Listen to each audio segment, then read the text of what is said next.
Black engineer was humiliated by workers, but what he built left them speechless.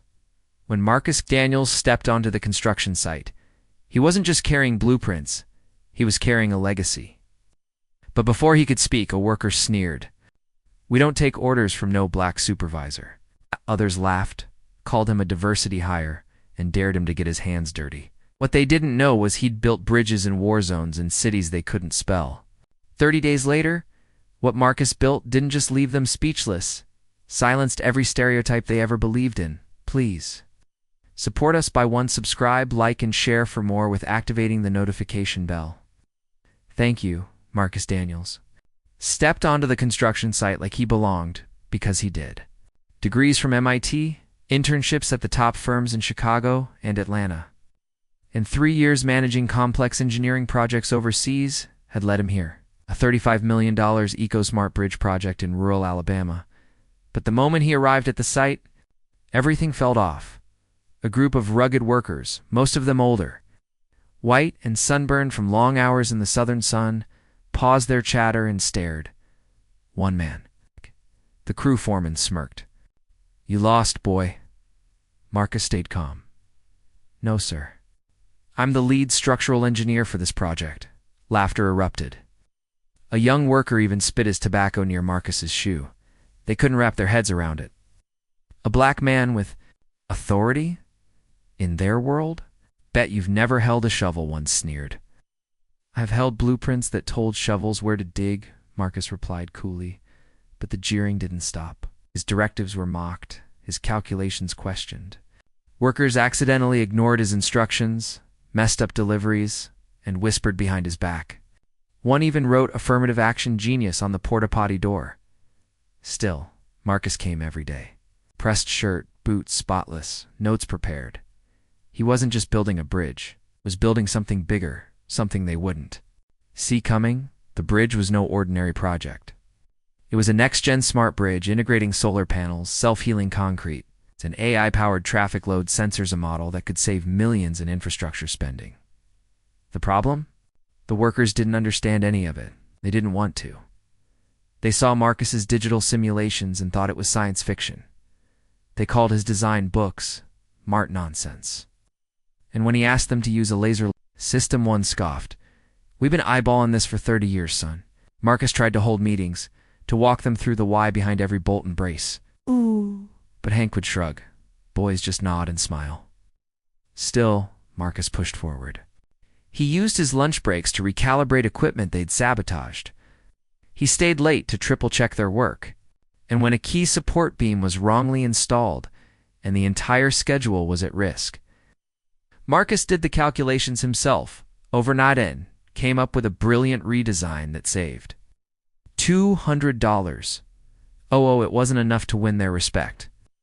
Did earn a quiet nod from one worker, just one. The bridge began to take form, and so did the shift in air. As progress surged, so did the resentment. One morning, Marcus arrived to find the main server room housing the AI interface had been tampered with. Wires yanked out, caked into the fan vents. "Raccoons," Hank chuckled, far too casually. McCass wasn't buying it. Then came the concrete pour day. The special self-healing mix developed with his college mentor was ruined. Someone had added an agent that would weaken it within weeks. The sabotage was now dangerous. Marcus called an emergency meeting. "Whoever did this not only disrespects me," he said, his voice unwavering. "They're endangering lives. This bridge will carry families, school buses, and ambulances. If that's not enough to make you take pride in your work, you don't belong here." There was silence. For the first time, the crew looked at him not as a clipboard kid, but as a man with backbone. That night, Marcus stayed alone on site. Cameras installed, security upgraded, materials are EORDERED, and when a newspaper reporter visited to cover the project's innovation, Marcus let the workers take the spotlight. Why? Because he didn't just want a bridge built, he wanted them to feel ownership in it.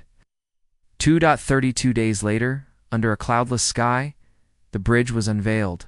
It shimmered with solar railings. Its structure curved like a wave, designed to minimize drag and wind strain. Sensors blinked to life, detecting motion, stress, and heat.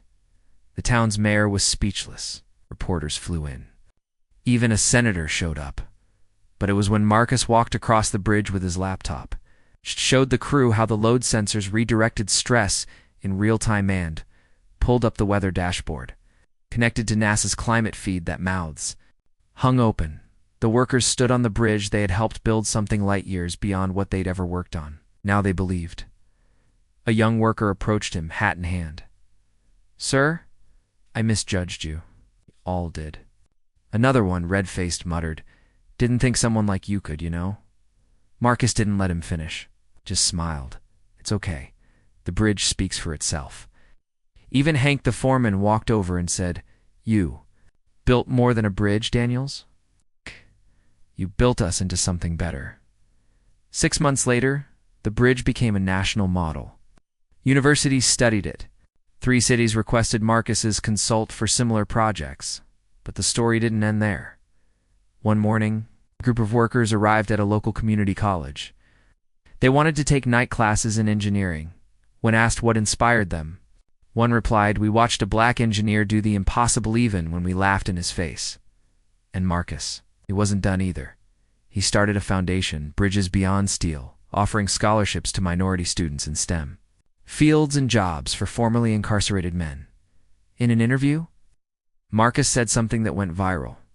"People say, I built a bridge. But truth is, I just laid the foundation for respect. And that's stronger than concrete." The clip was played in schools across the country, and on one quiet afternoon, as Marcus stood alone on his bridge watching traffic flow, Hank's truck pulled up. The old foreman stepped out, holding a wrapped box inside, a framed photo of the bridge, signed by every worker. At the bottom, a handwritten note read, "We mocked the man, but we learned from the master."